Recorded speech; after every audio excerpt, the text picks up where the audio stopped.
Assalamu alaikum viewers. I hope you will like or enjoy my videos.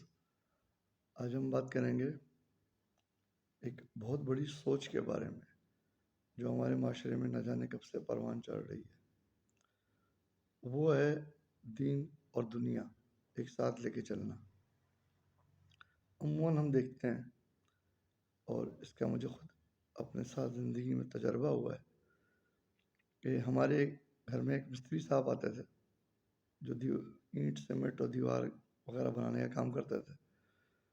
और मेरे घर के जो बड़े लोग थे ना, मैं तो छोटा था, वो उनको बहुत एक्स्ट्रा ऑर्डिनरी इज्जत दिया करते थे। तो मैं थोड़ा सा हैरान होता था कि ये तो मिस्त्री हैं और नॉर्मली लोग इनको इतना ज़्यादा वो नहीं करते, और हमारे घर के बड़े नाना और मामू और दूसरे लोग इनको एक्स्ट्रा ऑर्डिनरी रिस्पॉन्स और इज्जत देते हैं। मैंने इसकी एक दिन वजह जानना चाहिए। मैंने पूछा ऐसा क्यों है, तो मुझे जवाब ये मिला कि बेटा, ये वो लोग हैं जो दीन को बेचते नहीं हैं। ये मस्जिद में खुतबा भी देते हैं, बच्चों को मदरसे में पढ़ाते भी हैं, और हमारे यहाँ आके और लोगों के घर जाके अपनी हलाल रोज़ी अलग से कमाते हैं। मतलब कि ये दीन को सवाब के तौर पे करते हैं और अपने माशरती एक्टिविटीज़ अलग से रखते हैं। ये उसको औजार या ज़रिया बनाकर कैश करने की कोशिश नहीं करते। अब हम आपको बताते हैं कि इसमें किस्सा और नसीहत दोनों शामिल है।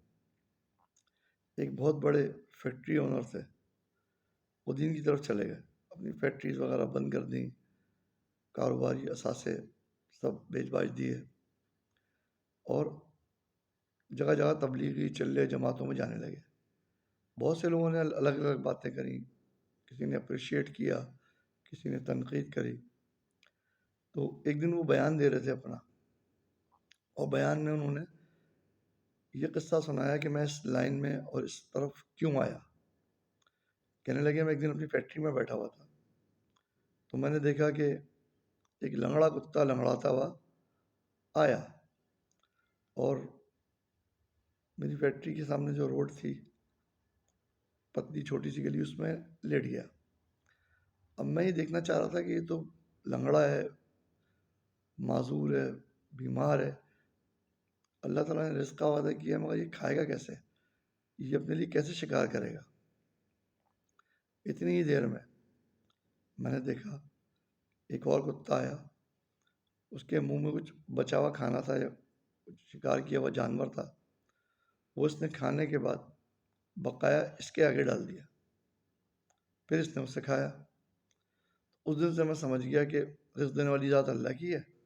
इन्होंने उसके मायने ये निकाले, और मैं जो ये दुनियादारी में सब में लगा हुआ हूँ, तो रिज़्क़ मुझे अल्लाह मेरा कहीं भी दे देगा, मुझे अल्लाह के काम पे लगना चाहिए।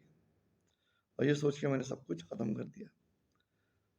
उसी इज्तिमा में या जमात में एक और बंदा भी था शरीक, उसने जो है मौलवी साहब की इस बात को पकड़ लिया और उठ के खड़ा हो गया। उसने कहा, मौलवी साहब, अगर बुरा ना माने तो मैं आपको एक बात कहूँ, आपकी सोच गलत है, आपने गलत तरीके से मुजाहरा किया अपने सोच का। आपने उस कुत्ते को फॉलो किया जो लेटा हुआ था और दूसरों के ऊपर डिपेंडेंट था। अब उस कुत्ते को भी देखें जो खुद भी खा रहा था, दूसरों को भी खिला रहा था। बुनियादी तौर पर तो सोच उसकी अच्छी थी, उसने अपने लिए भी शिकार किया, बचा हुआ दूसरे को भी दिया। तो आपको मेरे ख्याल से दुनिया को दुनिया के नज़र में रखना चाहिए था, कमा के अपने पैसे को पॉजिटिव इस्तेमाल करना चाहिए था, सब कुछ छोड़ के इस तरह खाली एक ही तरफ नहीं लग जाना चाहिए था। ये साहब तो कायल हो जाते हैं, एकदम इनका दिमाग झटका लगता है, वापस आते हैं कारोबार पे, फिर तवज्जो देते हैं, फिर अपना बिजनेस खड़ा करते हैं, दीन को दुनिया को साथ लेके चलते हैं, और उस आदमी के बहुत शुक्रगुजार होते हैं जिसने उनको सही सलाह और मशवरा दिया। लेकिन इस सब में पलटने में उनको 10-15 साल लग गए।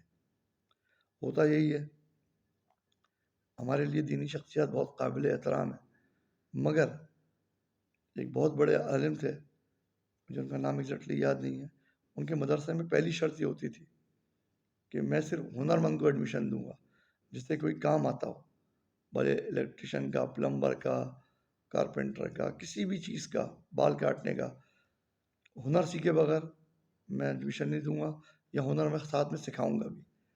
کسی نے ان سے پوچھا کہ آپ نے مدرسے میں اپنی شرط کیوں لگائی ہوئی ہے؟ انہوں نے کہا میں نے اس لیے شرط لگائی ہے کہ جب میرے شاگرد کے پاس کچھ بیچنے کو نہیں ہوگا تو وہ دین بیچے گا۔ ہو یہی رہا ہے، آپ دیکھ لیں، طرح طرح کے مسلک، طرح طرح کی چیزیں، طرح طرح کی بدعتیں انوینٹ ہوئی ہوئی ہیں۔ کتنے ہمارے فرقے ہیں، کتنی ہماری پگڑیاں ہیں، کتنے آپس میں بٹے ہوئے ہیں، سب ایک دوسرے کو کافر کہہ رہے ہیں، کسی کو کچھ پتہ نہیں ہے، کوئی اپنی نماز پہ توجہ نہیں دے رہا۔ محبت کا نام سب لیتے ہیں، اس کی سیرت کو کوئی فالو نہیں کرتا۔ محمد کے نام پہ جان دینے کو سب قربان ہیں، مگر پورے شہر میں سے آپ آدھا کلو خالص شہد لا کے دکھا دیں، آپ کو نہیں ملے گا۔ طرح طرح کی چیزیں لوگ آپ کو برانڈڈ کمپنیز کے نام سے ہی دیں گے، مگر خالص شہد نہیں ہوگا۔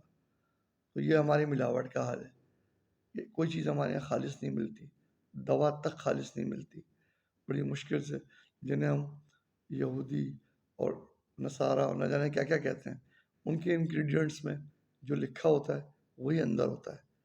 ہمارے یہاں روح افزا کی بوتل پہ آپ پھلوں کی تعداد گنیں، بے شمار ہوگی۔ اب لیب ٹیسٹ کرائیں، آپ کو چینی کے علاوہ کچھ نہیں نظر آئے گا۔ ویڈیو پسند آئی ہو تو لائک سبسکرائب کیجیے گا، اور کوئی بات بری لگی ہو تو معذرت، تھینک یو، شکریہ۔